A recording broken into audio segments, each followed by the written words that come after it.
Hello everyone, कैसे हैं आप सब। आई होप आप सब अच्छे होंगे और आपके एग्जाम की तैयारी भी अच्छी चल रही होगी।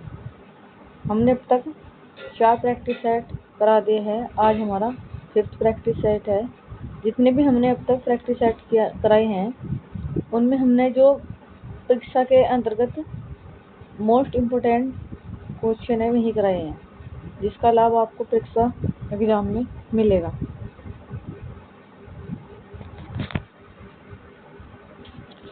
तो हमारा पहला प्रश्न है, भारत में सर्वप्रथम किसने जर्जर की वसूली की थी। भारत में सर्वप्रथम किसने जर्जर की वसूली की थी।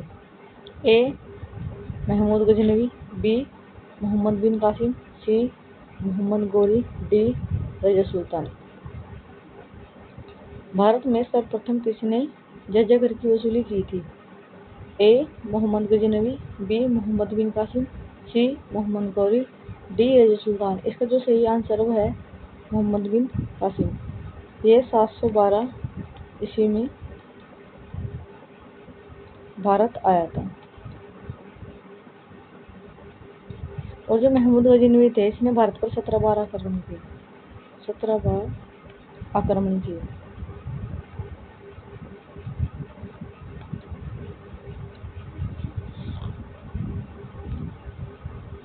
मोहम्मद गौरी इसने एकता प्रथा चलाई थी। एकता प्रथा चलाई थी।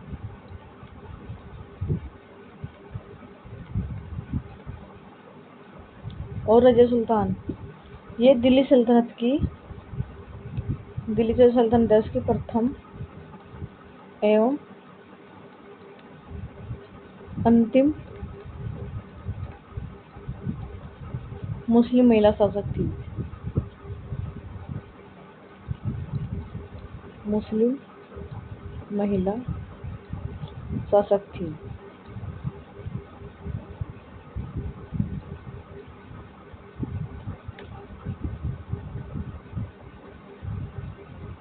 हमारा अगला प्रश्न है, दिल्ली सल्तनत का अंतिम सुल्तान कौन था।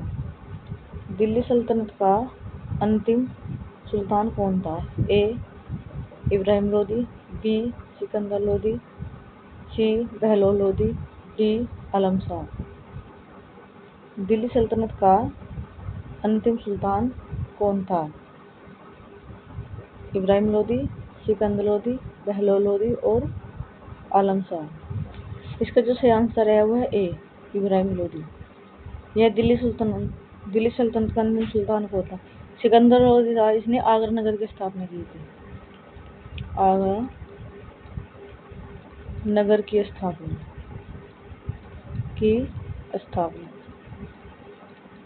बहलोल लोदी, इसे काजी की उपाधि मिली थी।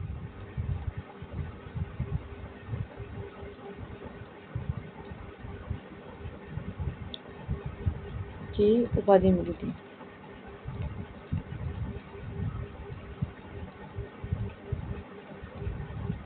और इसका 2 बार राज्याभिषेक हुआ था। 2 बार राज्याभिषेक हुआ।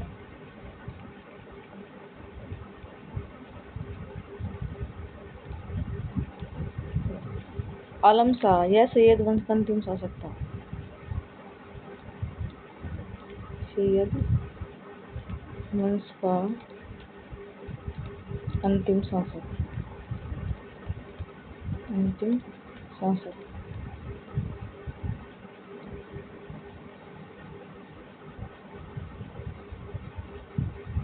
हमारा अगला प्रश्न है, दिल्ली सल्तनत काल में लौह एवं रक्त नीति का सिद्धांत किसने दिया था। दिल्ली सल्तनत काल में लौह और रक्त नीति का सिद्धांत किसने दिया था। ए रज़िया सुल्तान, बी कुतुबुद्दीन ऐबक, सी बलबन, डी आराम शाह। जो लौह और रक्त नीति का सिद्धांत दिया था वो दिया था बलबन ने। रज़िया सुल्तान दिल्ली शासक की प्रथम महिला शासक दिल्ली सल्तनत की। कुतुबुद्दीन ऐबक भारत में इसने तुर्की राज्य की स्थापना की थी। तुर्की राज्य की स्थापना भारत में इसी ने की थी।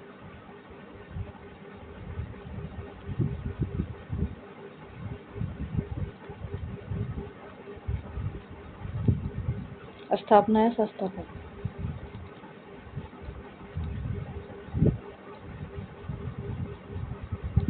आराम शाह यह था सैयद वंश का अंतिम शासक।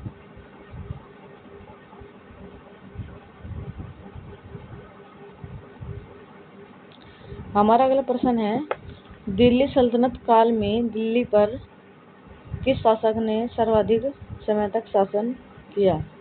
सल्तनत काल में दिल्ली पर किस शासक ने सर्वाधिक तक शासन किया? ए. फिरोज तुगलक, बी. सिकंदर लोदी, सी. बहलोल लोदी, डी. गयासुद्दीन तुगलक। फिरोज तुगलक, सिकंदर लोदी, बहलोल लोदी, गयासुद्दीन तुगलक। और इसका जो सही आंसर है वो है सी. बहलोल लोदी। 38 वर्ष तक इसने शासक किया था। यह था 1451 से 89 ईस्वी तक। और जिसके बाद शासक किया था वो फिरोज तुगलक ने 37 वर्ष तक शासन किया था उसने। 1351 से 88 ईस्वी तक। सिकंदर लोदी इसने किया था 28 वर्ष तक शासक। 28 वर्ष तक इसने शासक किया था और इसने किया था 1489 से लेके 1517 ईस्वी तक। और जो गयासुद्दीन तुगलक था इसने सिर्फ 5 वर्ष तक शासक किया था। 5 वर्ष तक। 1320 से 25 ईस्वी तक। इसमें जो सर्वाधिक शासक किया था वो बहलोल लोदी ने किया था दिल्ली सल्तनत पर 38 वर्ष तक, 1451 से लेकर 89 तक। और जो दूसरे नंबर का है जिसने सर्वाधिक शासक किया था वो फिरोज तुगलक ने 37 वर्ष तक, 1351 से 88 ईस्वी तक। 1388 ईस्वी तक।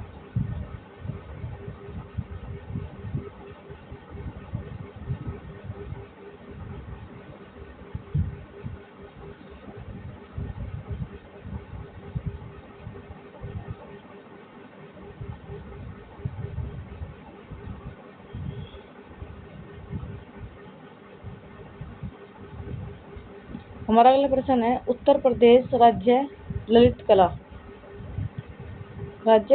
अकादमी की स्थापना कब हुई थी?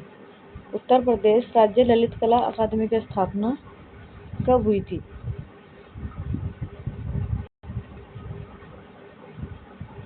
1964, 1962, 1963 और 1975। राज्य ललित कला की स्थापना 1964, 1962, 1963, 1975। और जो उसकी स्थापना हुई थी 1962 में लखनऊ में। राज्य ललित कला अकादमी की स्थापना 1962 में लखनऊ में हुई थी। और जो 1964 में हुई थी ये हुई थी रविंद्रालय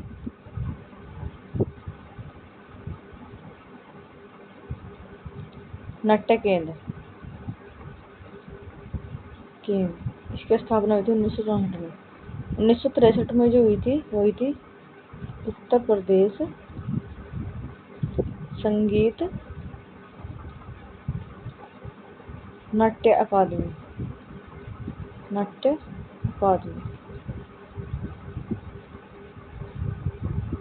इसकी स्थापना 1963 में हुई थी। 1975 में यहाँ पर हुई थी। 1975 में जो हुई थी भारतेंदु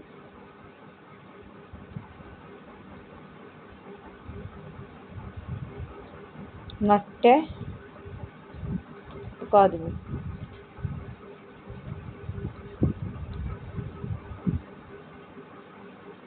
इसकी जो स्थापना हुई थी वो 1975 में हुई थी।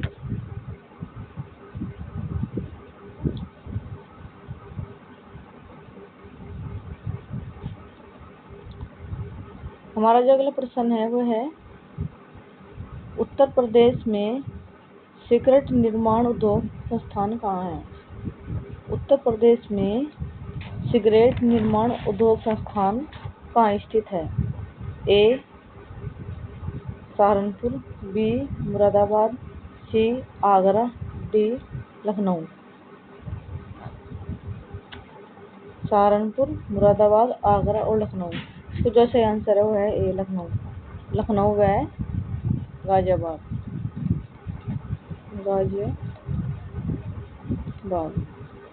इन दो जिलों में सिगरेट निर्माण उद्योग के संस्थान हैं। मुरादाबाद यह जो मुरादाबाद है कागज उद्योग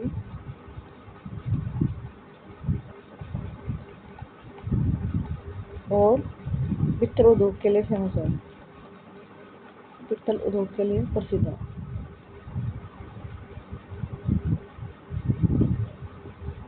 आगरा यहाँ पे मिलता है खेल का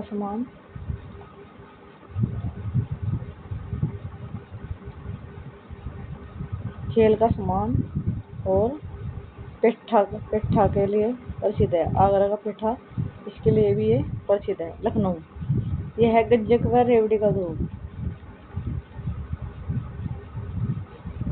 गज्जक व रेवड़ी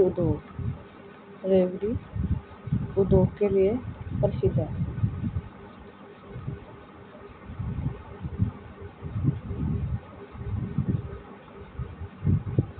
हमारा अगला प्रश्न है कांच की चूड़ी उद्योग संस्थान कहाँ स्थित है? कांच की चूड़ी उद्योग संस्थान कहाँ स्थित है? ए ललितपुर, बी मथुरा, सी फिरोजाबाद, डी कानपुर। कांच की चूड़ी उद्योग संस्थान ललितपुर, मथुरा, फिरोजाबाद, कानपुर। इसका जो सही आंसर है वो है सी फिरोजाबाद। ये कांच के उद्योग के लिए प्रसिद्ध है। ललितपुर ये है ग्रेनाइट खनन के लिए। ग्रेनाइट खनन उद्योग के लिए प्रसिद्ध है। मथुरा यहाँ पे है तेल शोधक कारखाना। तेल शोधक कारखाना। और मथुरा का पेड़ा उसके लिए भी ये प्रसिद्ध है। कानपुर यहाँ पर जो मिलता है वह है होजरी व ऊनी वस्त्र का उद्योग। होजरी व ऊनी वस्त्र उद्योग के लिए प्रसिद्ध है। उद्योग के लिए प्रसिद्ध है।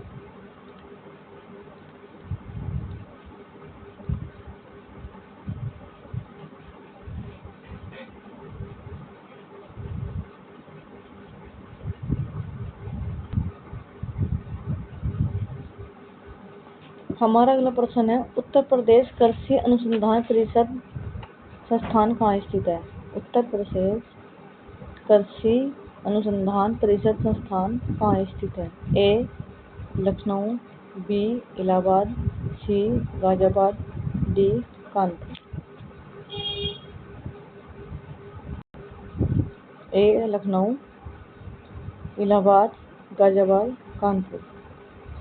इसका जो सही आंसर है वो है लखनऊ। इलाहाबाद यहाँ पे है प्रौद्योगिकी औद्यानिक प्रयोग एवं प्रशिक्षण केंद्र।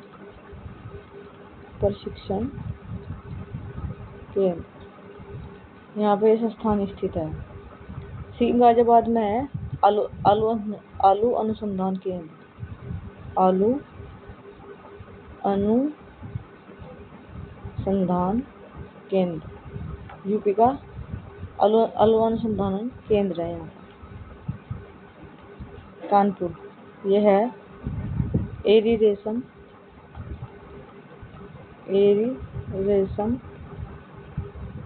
अनुसंधान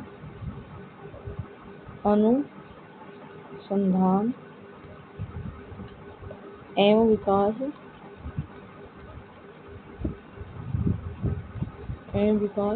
केंद्र।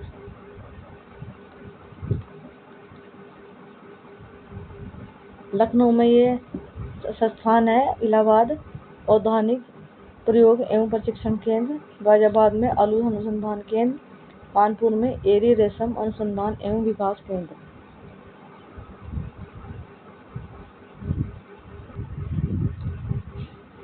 हमारा अगला प्रश्न है, भारत के राष्ट्रपति का पद किस अनुच्छेद के अंतर्गत आता है?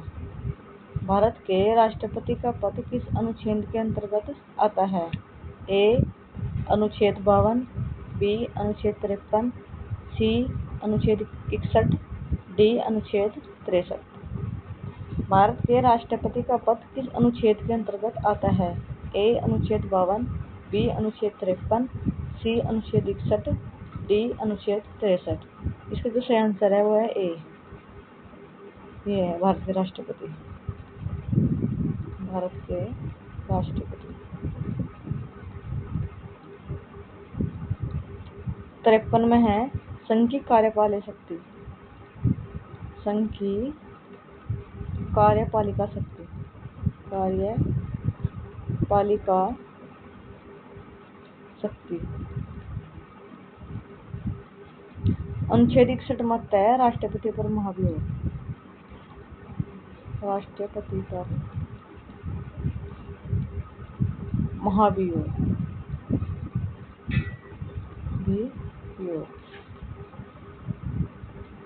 अनुच्छेद 63 इसमें है भारत के उपराष्ट्रपति का पद। भारत के उपराष्ट्रपति का पद। उपराष्ट्रपति का पद।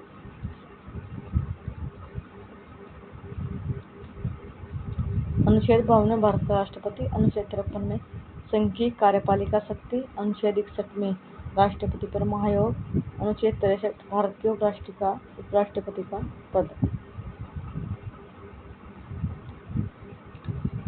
हमारा अगला प्रश्न है, राज्यों के राज्यपाल पद किस अनुच्छेद के अंतर्गत आते हैं?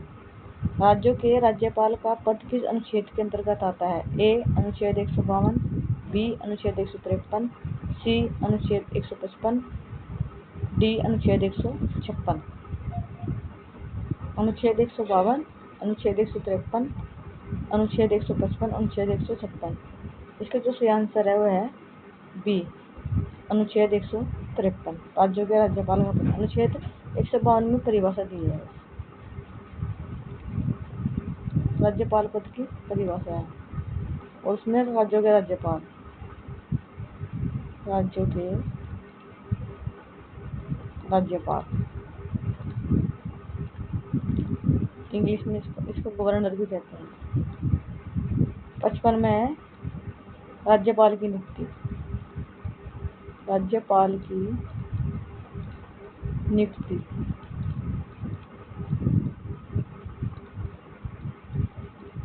इसकी नियुक्ति राष्ट्रपति के द्वारा होती है।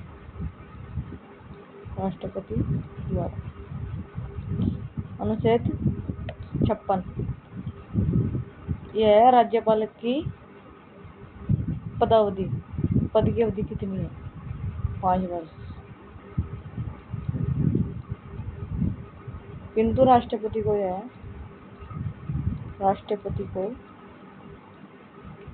संबोधित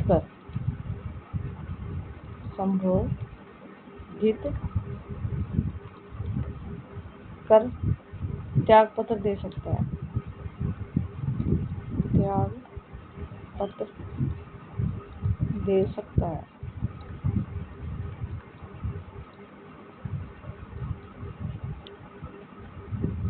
राज्यपाल की जो नियुक्ति होती है वह राष्ट्रपति द्वारा की जाती है।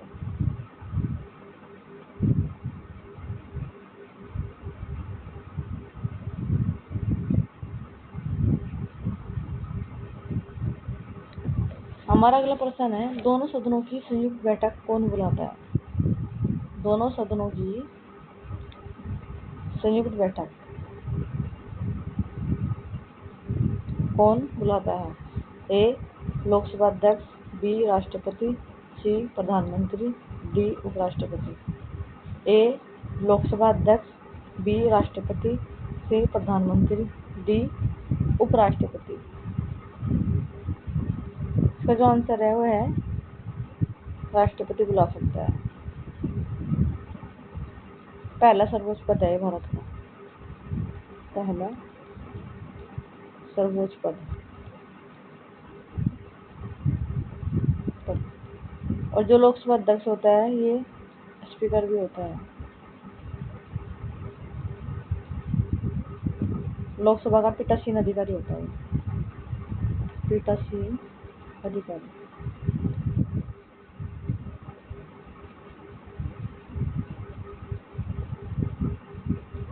और राष्ट्रपति को प्रथम नागरिक भी कहा जाता है, प्रधानमंत्री। राष्ट्रपति सिर्फ नाम मात्र का होता है, लेकिन जो प्रधानमंत्री है वास्तविक कार्यपालक की शक्ति इसी के हाथ में होती है। वास्तविक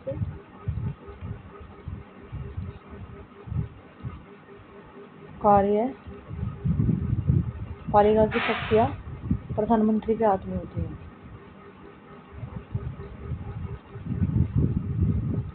उपराष्ट्रपति यह देश का दूसरा सर्वोच्च पद होता है, दूसरा सर्वोच्च पद होता है राष्ट्रपति के बाद। राष्ट्रपति के बाद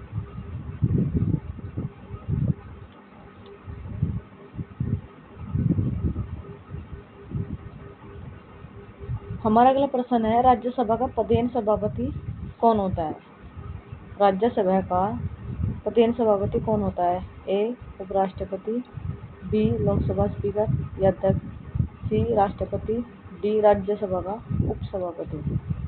राज्यसभा का पदेन सभापति कौन होता है?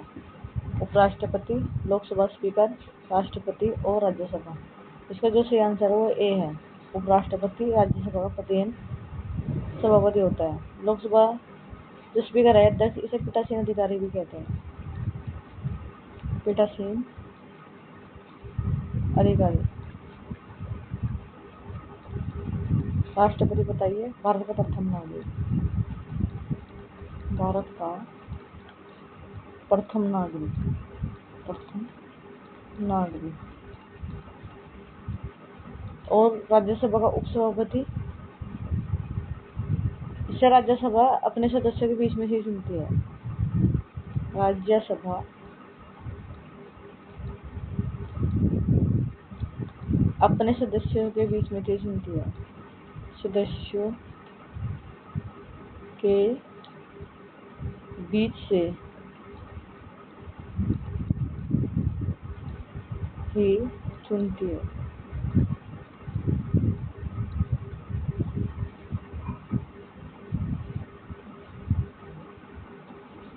हमारा अगला प्रश्न है, WHO द्वारा कौन सा देश अगस्त 2025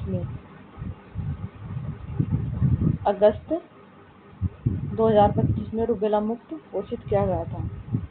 WHO द्वारा कौन सा देश अगस्त 2025 में रुबेला मुक्त घोषित किया गया था? ए भारत, बी नेपाल, सी दक्षिण अफ्रीका, डी इराक।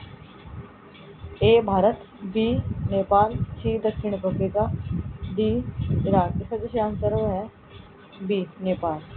इसे रुबेला मुक्त घोषित कर दिया गया है।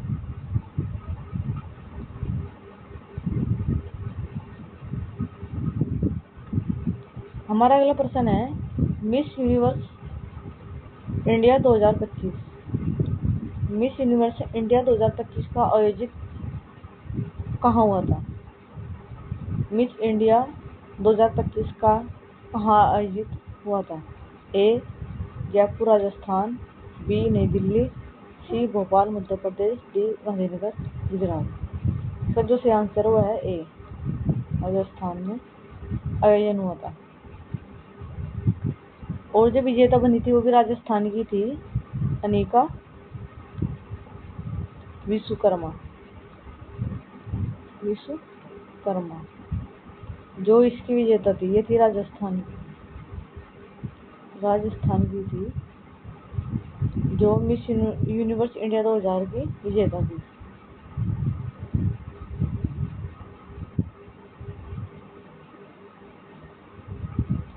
हमारा अगला प्रश्न है 33वें दक्षिणी पूर्वी एशियाई खेल कहाँ आयोजित हुए थे?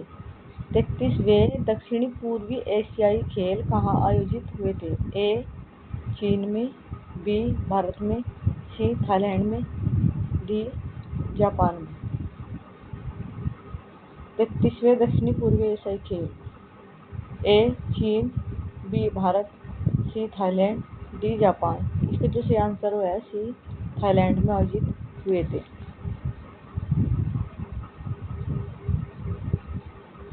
हमारा अगला प्रश्न है विश्व का सबसे कम वर्ष का शतरंज खिलाड़ी कौन है? सबसे कम वर्ष का शतरंज खिलाड़ी कौन बना? ए प्रियांशु शुक्ला, बी राधिका तिवारी, सी सात्विक सिंह, डी सौरभ सिंह कुशवाहा। यानी कि ये सबसे कम उम्र का खिलाड़ी है भारत का, और पूरे विश्व में यही सबसे कम उम्र का खिलाड़ी बना है। ए प्रियांशु शुक्ला, बी राधिका तिवारी, सी सात्विक सिंह, डी सौरभ सिंह कुशवाहा। और ये इसका आंसर है। ये सबसे कम उम्र का खिलाड़ी बना। FIDE की रेडिट मैच में रैंक मिली है। FIDE की ये 3 वर्ष का है, 3 वर्षीय खिलाड़ी, जिसे FIDE की FIDE इसके रेटेड रैंक में स्थान मिला है। रेटेड रैंक में स्थान मिला है।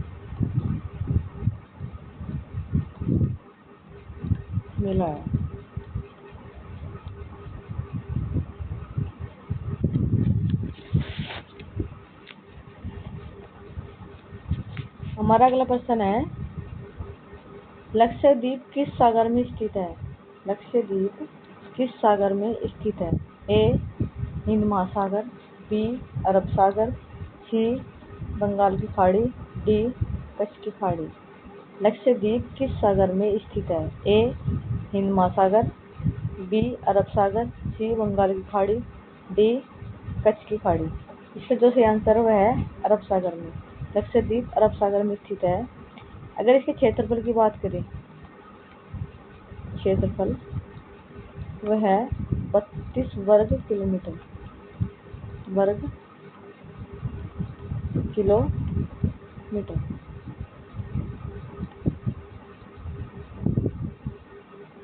लक्षद्वीप के जो कुल द्वीप है, कुल द्वीप की संख्या है 36।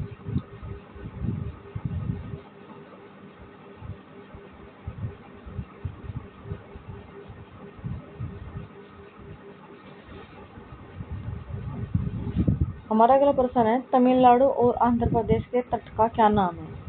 तमिलनाडु और आंध्र प्रदेश के तट का क्या नाम है? ए सरकार तट, बी मालाबार तट, सी कोरोमंडल तट, डी कोकण तट। तमिलनाडु और आंध्र प्रदेश के तट का क्या नाम है? सरकार तट, मालाबार तट, कोरोमंडल तट और कोकण तट। इसका जो सही आंसर है वह है सी कोरोमंडल तट।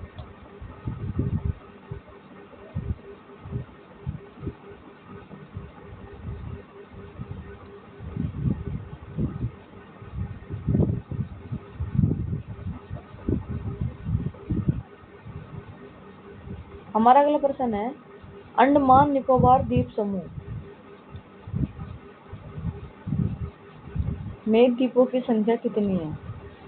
अंडमान निकोबार द्वीप समूह में द्वीपों की संख्या कितनी है? ए 250 द्वीप, बी 272, सी 500 द्वीप, डी 572 द्वीप। ए है 250 द्वीप, बी 275 द्वीप, सी 500 द्वीप, डी 572। इसके जो सही आंसर है वह है डी 572 जिनकी संख्या है। और इसमें 22 मुख्य द्वीप हैं। 22 मुख्य द्वीप निकोबार द्वीप समूह में।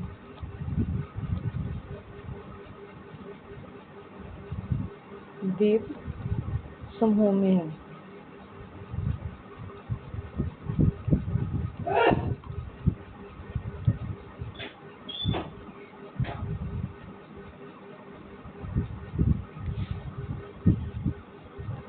हमारा अगला प्रश्न है, भारत का कौन सा द्वीप का उद्गम ज्वालामुखी है?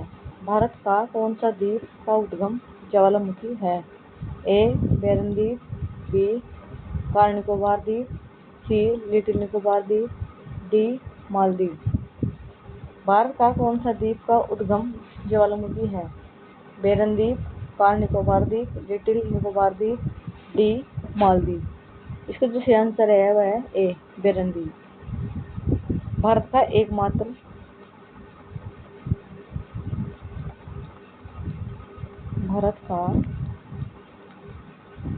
एकमात्र सक्रिय ज्वालामुखी है।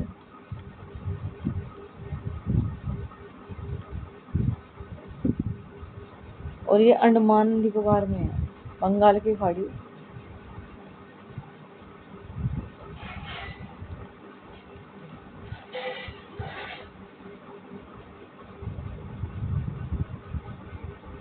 बंगाल की खाड़ी